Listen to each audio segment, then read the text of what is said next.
Nothing. Nothing.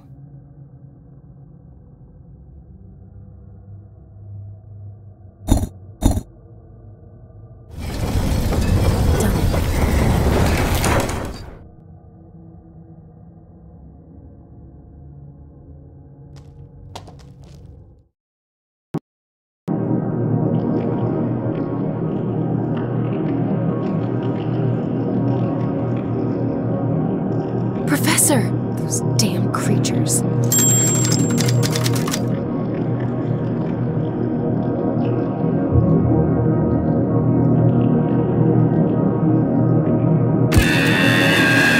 Things are getting tight here.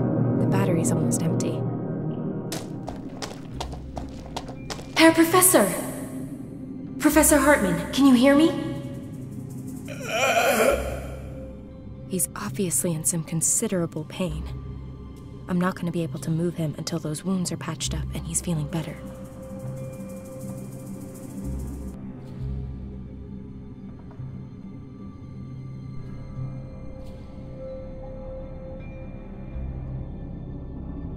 That should keep the blood off my clothes, and, broadly speaking, inside him. At least until I get him out of here.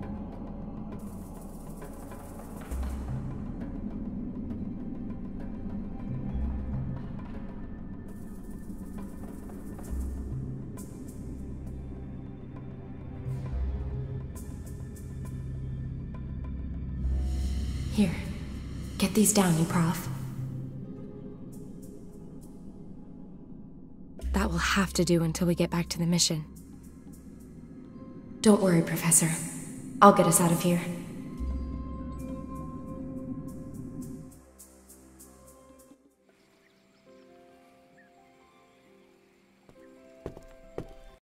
Hey, Professor. You look considerably less shit than you did when I found you 2 days ago.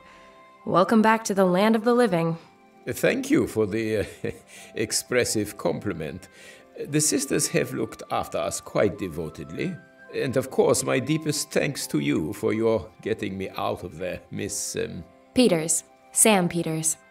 Ah, and you are the journalist.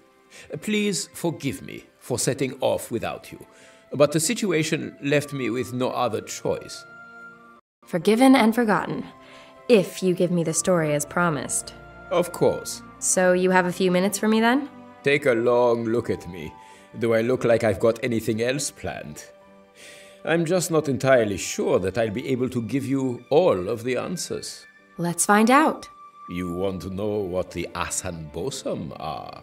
Spill it, Prof. They are humans, I'm sure of that.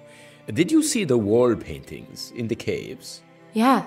The Ashanti were always a very secretive people with an extraordinary bond with nature. As with all native peoples, their living space also forms the basis for their existence. They naturally defend it with every means at their disposal. At some point, the Ashanti shaman must have realized that they would not be able to defend their lands indefinitely from outsiders. They therefore trained up some quite exceptional warriors. The ritual that's shown in the cave paintings. Correct. But those things don't appear to be human in any way. What happened? Well, it happens that there is a particular species of snail, which is incidentally the reason we were here at Lake Bosomtwi in the first place. Whose genome has changed through eating the algae brought here by the meteorite. Yes, exactly. The algae may have been carrying a virus, which, over a relatively short period of time, triggers a rapid genetic mutation in a species. There are supporting cases.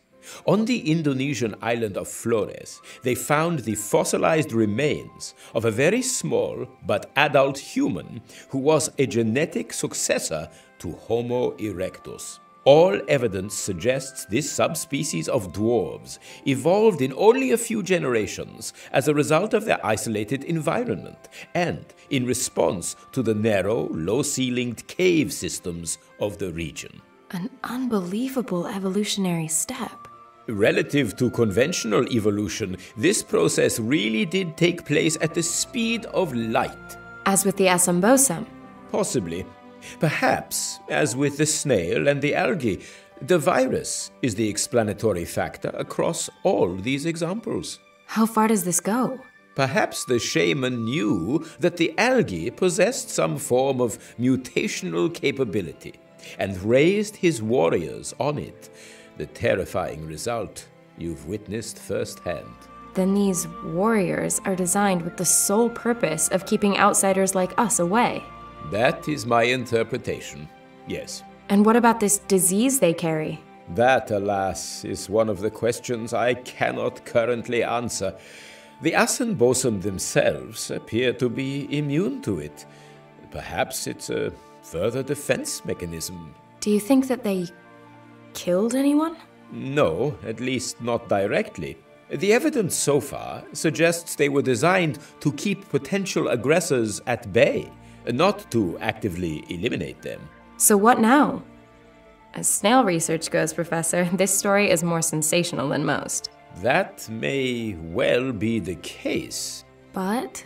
The shaman and the ashanti have only been acting in the best interests of their people and in perceived self-defense. And that justifies their turning children into monsters? We don't have to approve morally. But does morality apply in the case of survival? Doesn't every nation do reprehensible things every day in the name of survival? Clearly, we are not the first Westerners to come here, and I doubt the intentions of all such visitors are as benign as our own. In this special case, I have to ask myself, even as a scientist, is knowing the answers more important than doing the right thing? Answers are what we're paid for.